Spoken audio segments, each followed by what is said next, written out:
Good afternoon, welcome to my humble model railway. Now, today I've only just received this locomotive this afternoon from that famous site eBay. Okay, now what we're looking at, it's going around at the moment, is a Hornby railroad range, and it's a Patriot class, NMS Patriot class. Okay, so obviously me being a Great Western person, I'm more familiar with Great Western than NMS.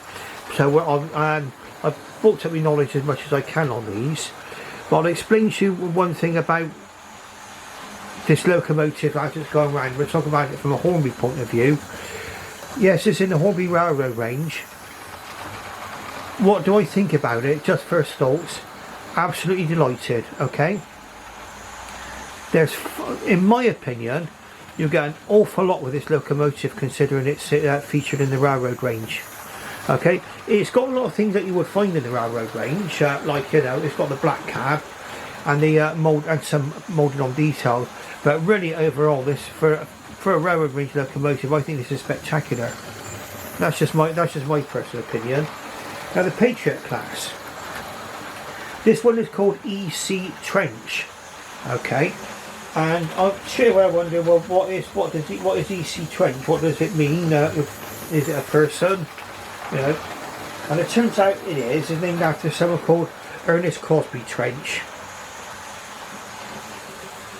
and he was a railway engineer, and I think he was on the civil engineering side, and he was with the LMS.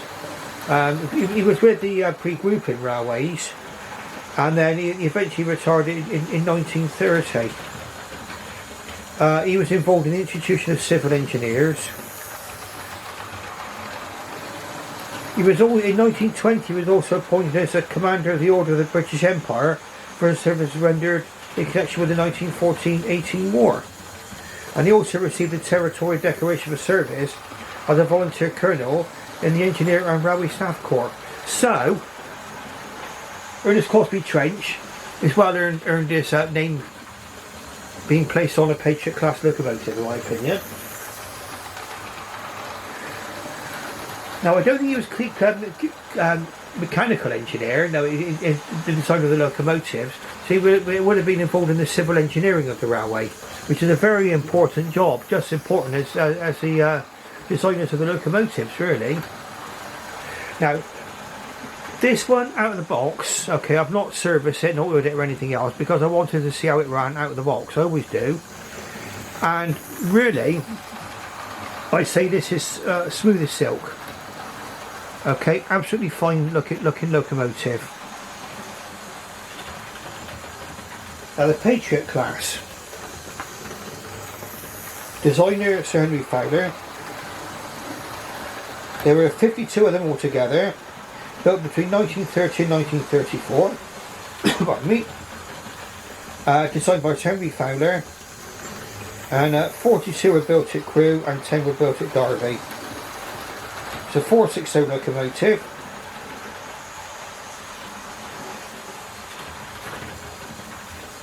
Very, very nice. Apparently they're called Baby Scots or something, Baby Royal Scots is their nickname.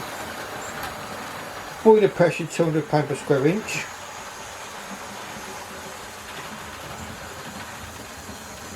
Charts of effort 26,520 pounds-feet or feet-pounds.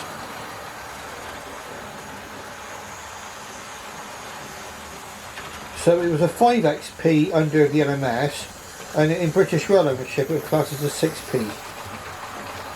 And they were all withdrawn between 1960 and 1965. Now obviously the 1960s is when the transition from steam to diesel was taking place, and of course virtually all the steam locomotives were withdrawn by about 1968-69. Okay, what we're going to do is we're going to have a closer look at this one in a moment.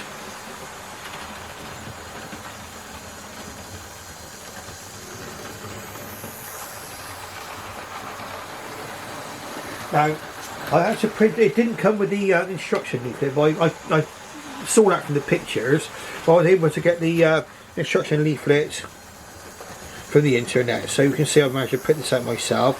So you'll get the Royal Scot Patriot class, so they're virtually identical running instructions by the look of things. And inside you get all the usual instructions about where to oil, how to fit various bits and pieces on it. I think the accessories, it comes with just the steam pipes. Tells you how to fit in the decoder as well. Appears like the decoder goes inside the loco.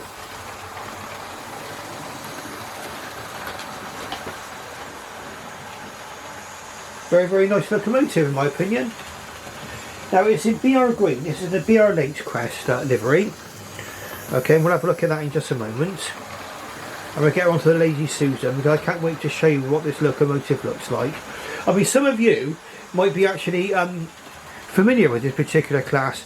The first time I saw one of these in railroad, in modern railway form, was in a shop called Beatties. Unfortunately, a chain of modern shops that have disappeared now.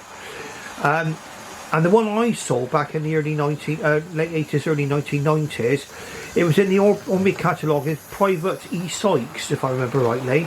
I was just fascinated by the name and fascinated by the tender, and I'll show you what I mean by the tender in just a moment, because it's quite it's got quite a different feature on it that I've not seen on other locomotives up until now. Let's just speed her up a little bit. We'll see her going around the station there now.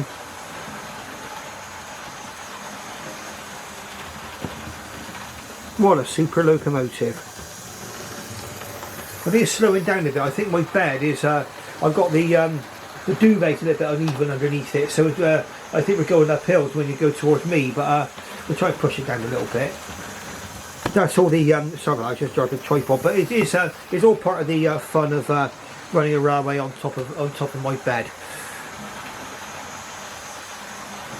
You can hardly hear the motor. I mean, this is really, really nice. I mean, if this had just two features added to it, this is just my humble opinion, okay? Two features. If it had maybe a cab that was fully decorated.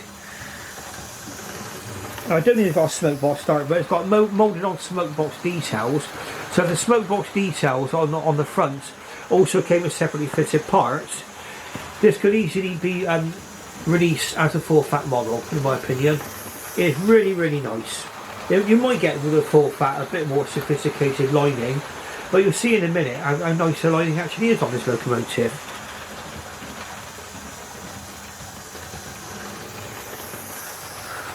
Now it's put in 3 LMS coaches today, so it's put in the correct coaches. Now the Late Crest livery, which is in now, I think there's BR Brunswick green it's in, and the Late Crest would have been from about 1956 onwards.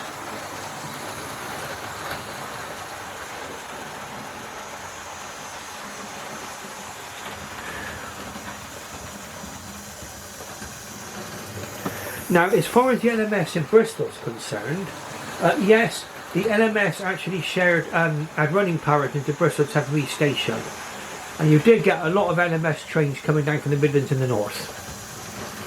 And of course, a lot of the Midland railway traffic went down along the branch line towards Bath Green Park to join up with the Somerset and Dorset Joint Railway.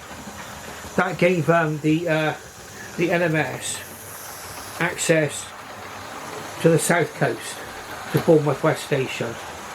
So whether or not these were actually seen in the West Country, I don't know. I'll have to look this up. But I should imagine they would have been.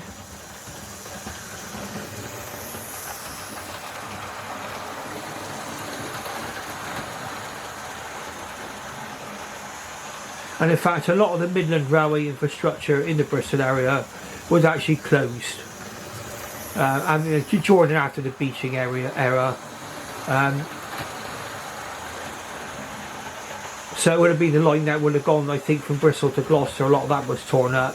And then the line from Mangotsfield into Bath Green Park, that was closed by about 1970, as far as I can remember.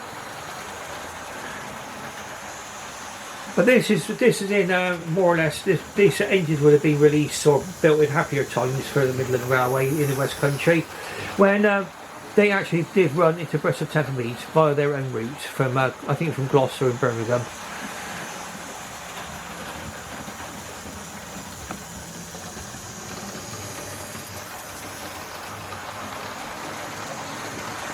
Okay, so you can see her running around the track perfectly well there. Valve gear looks really, really nice. In fact, so much about this locomotive. Well, in fact, what we're going to do is we'll bring her in, because I think you've got a good idea about how this engine runs. We're just going to bring her in now to get nice and close. In fact, what we'll do is we're going to run her into the station, I think. And then you can see how this locomotive copes with points.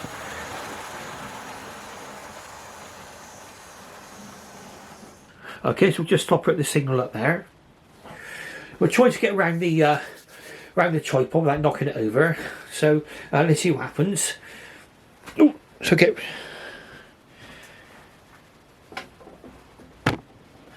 Oh, I kicked the tripod slightly then. I don't think I jarred it too much.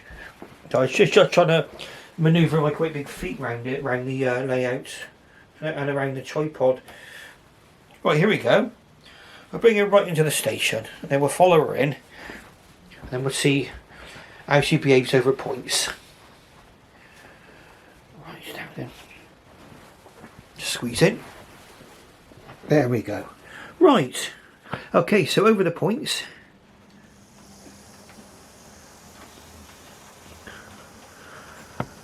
Share the points, no problem at all. And you watch her glide gracefully into the station. We'll slow her right down now. Oh yeah, that is perfect. That's really nice. I mean, bear in mind, my layout is 6 feet by 4 feet. It's not permanently laid, this track. This track will all be lifted up and put into a box at the end of this running session, so I can get into bed tonight. But here we go now. We're looking at the lovely Hornby Railroad Class Patriot EC Trench. Ernest Crosby Trench.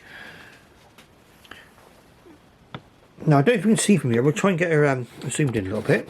Try and get some extra light on her perhaps. You can see she comes in Brunswick green. BR. Lake crest. Now look at the tender. It's got that guardrail on the top. That's the one thing I noticed about the Patriot class. When I first saw one in model form, that was in betas, way back in the 1990s. And I think I've had a kind of a fascination about these Patriot classes ever since. So it was just, I know it sounds daft, but it was just this little area on top of the tender, look.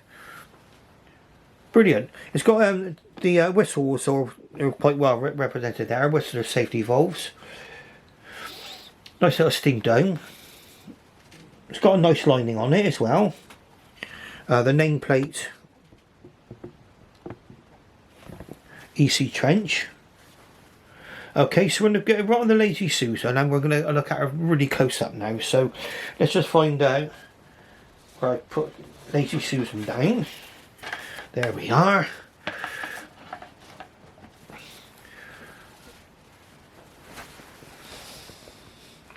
And we'll see how easy this one uncouples. Well, let's move Lazy Susan out of the way for a moment. Oh, perfect. So the couplings are working well. No worries about the couplings. The couplings on my compound, if you saw my previous video, they were a bit stiff, those couplings. I've had to put a little bit of oil on them. But this, no problem at all. So let's just place her onto the thing. The loco and the tender separate from each other. They're not permanently fixed together. So it's probably based on an older model. It's got the sort of clip-on contacts. Okay, so but I think it looks really, really good. I mean, the loco and tender are quite well put together. Now, something about this, again, which comes as part of the railroad range, and a lot of things. The breaker handles on the tender, they're moulded on. So a lot of that is moulded on detail. But I think with the loco and the tender being so closely coupled together, you're not going to really notice that going round. Okay, got the number there, nicely done, 45539. BR Lake Crest. I think you probably got this again. The coal load is piled up high there, and I would guess, and that's without, I've not really took the top off this, but I would guess this is probably based on the old tender where it was tender driven and there was a Ringford motor in there. Okay, but now the motor lives inside the locomotive itself. Okay, so it's loco driven, but again that happens with a few of the railroad models, and you do get that happening. Got the number on the front there again, 45539. The buffers, buffer detail, not too much in the way of rivets. I don't know if they were supposed to be rivets there. You've got the little hole there for the vacuum pipe to be connected. It's got the larger D-type coupling. Again, that's a feature which you find on railroads. And as you probably saw me say about the review of my NMS compound, I don't mind the larger D couplings. A lot of people like the slimmer NM couplings, but I find a lot of my stock is stuff I bought in the 1990s, and like my carriages, they've all got the D couplings on. So I find that suits it a little bit better. There's no, I don't think it's got sprung buffers. Let's just have a look. No, they're fixed buffers. But again, that's something you would expect on the Hornby Railroad range. Now, it's also got lovely smoke deflectors. Look, smoke deflectors there. If you can see that. Really, really nice. I mean, a nice example of an LMS locomotive. And look at that lovely running gear. The connecting rods, the valve gear and everything else. Beautiful. I clearly see the 460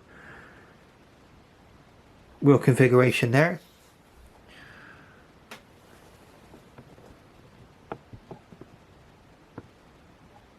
There's probably some kind of, what is, whether there's a battery box, a toolbox or something on there. I'll have to expand my knowledge about these, I think.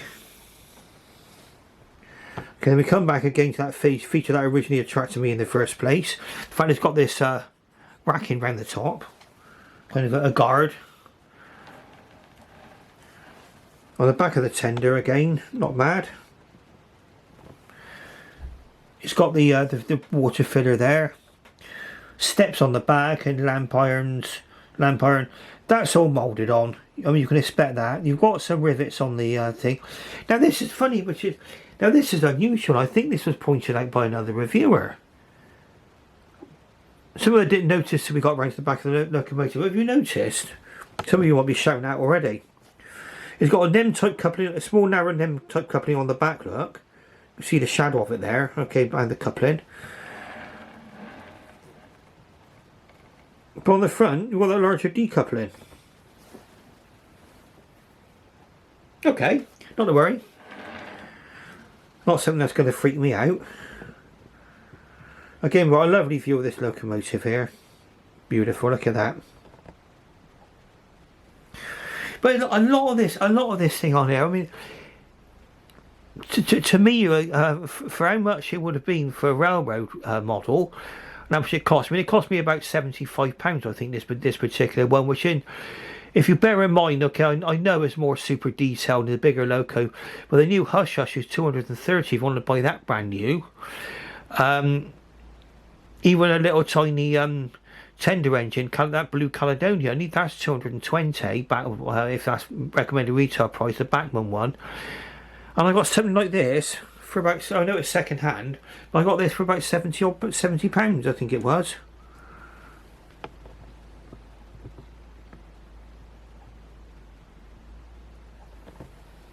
You get all that. You can see that. You can see the gear there. Look, see the valve gear, the running gear. I'm going to give you a note again, because it's Hornby Railroad. It's going to come in a Hornby Railroad style box. Let's zoom right back out a little bit. There we go. We can see it better then, focusing quicker. Okay. And again, let's make sure I've got the right box. So I did show you the wrong box in one of my videos. I do still apologise for that once more. R3154 Patriot class EC trench, number 45539. R3154 Patriot class, EC trench, number 45539.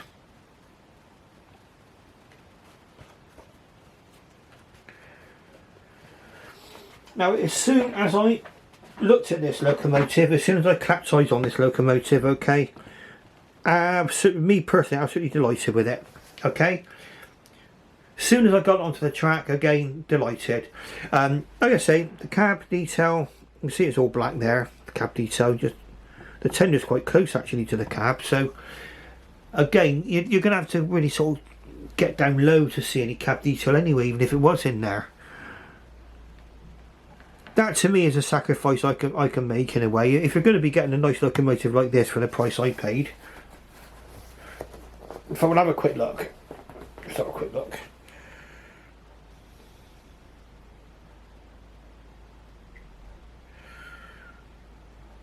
See exactly how much I paid for it.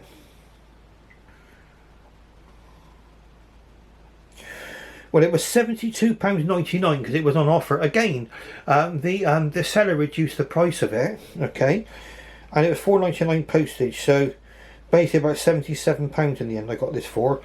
You might have been able to got this new, okay, cheaper back in say 2018 or 19, whenever this was released. I can't tell you when it was actually released by Hornby, but you're not going to find anything that cheap now. Prices of second-hand and new locomotives have all gone up. It's just a feature of the hobby, but the fact you can still get something like this for far less than £100, personally I cannot recommend this locomotive enough. Oops, just jarred the tripod there, sorry about that. If you want perfection, like I say, I can't give that to you. Okay, you're going to get the odd jar of the tripod. It's got like a big handle sticking out of the back, and if I'm sort of waving my arms about talking, I'm going to knock into it. Wave my hands about. Beautiful. Okay, so that's again, I'll just recap. R3154 Patriot class EC trench, number 45539 in the Hornby Railroad range.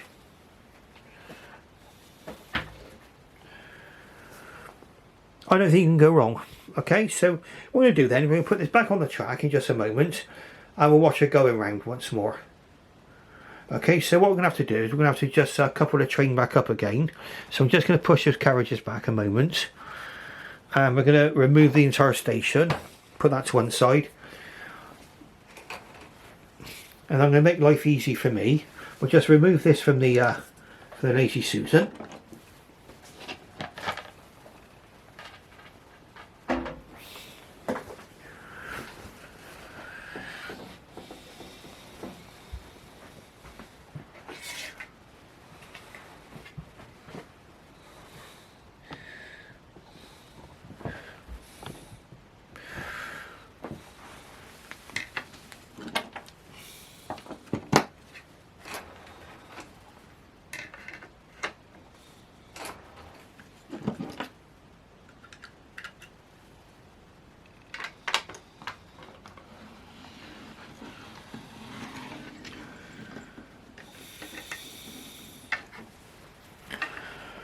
Right.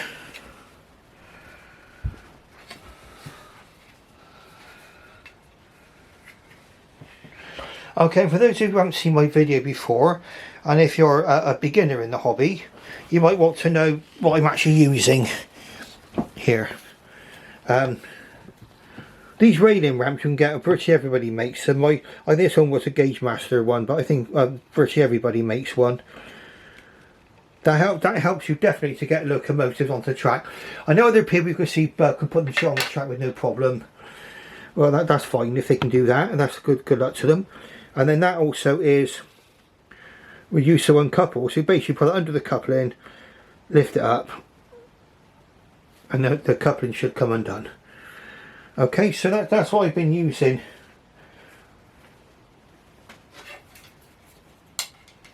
to put the locomotive onto the tracks and to uncouple the carriages from the train. So let's see if we can back this one up and see how it couples, shall we? Just going to put it into reverse.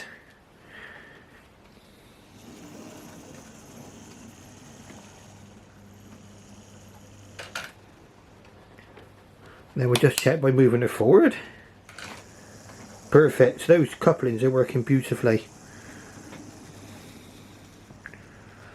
Right.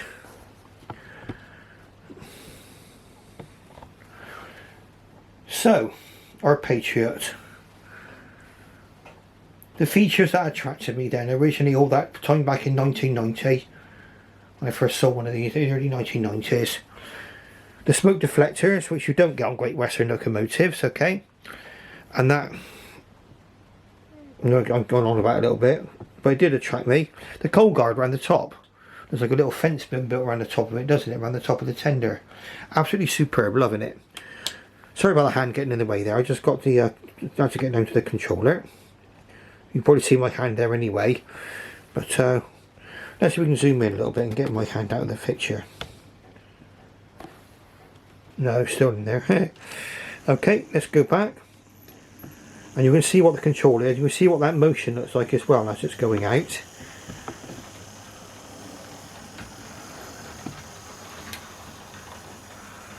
Just stop her just up there. Over those points perfectly, no problem at all.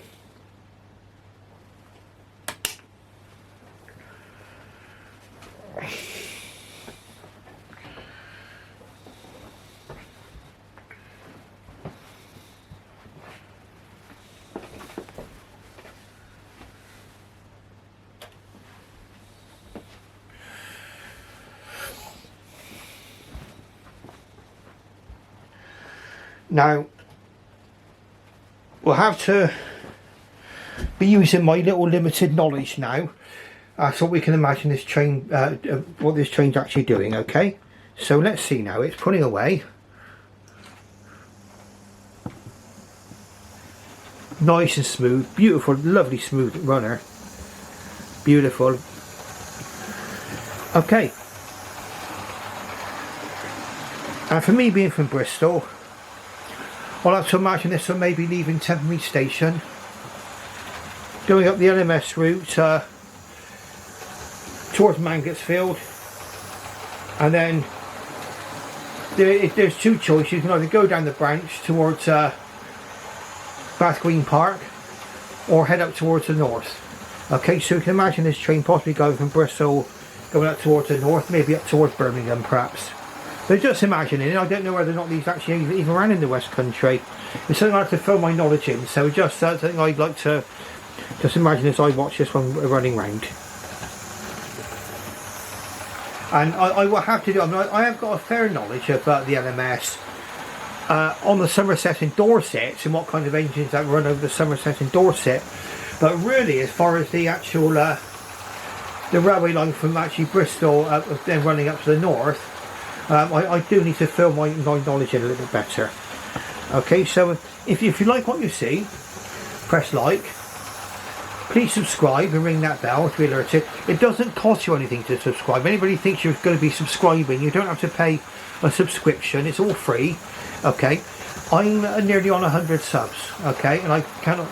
When I first started this channel, right back in the beginning of the lockdown, it was beyond my wildest dreams even to get 30 subs or 50 subs. But to be approaching 100 now, like I say, well beyond my wildest dreams. So thank you very, very much for watching. And for all of those who have subbed and made kind comments and everything else, thank you very, very much. I'm very, very grateful for that. And we'll just watch it go around for a few more seconds now. And I shall bid you farewell and goodbye.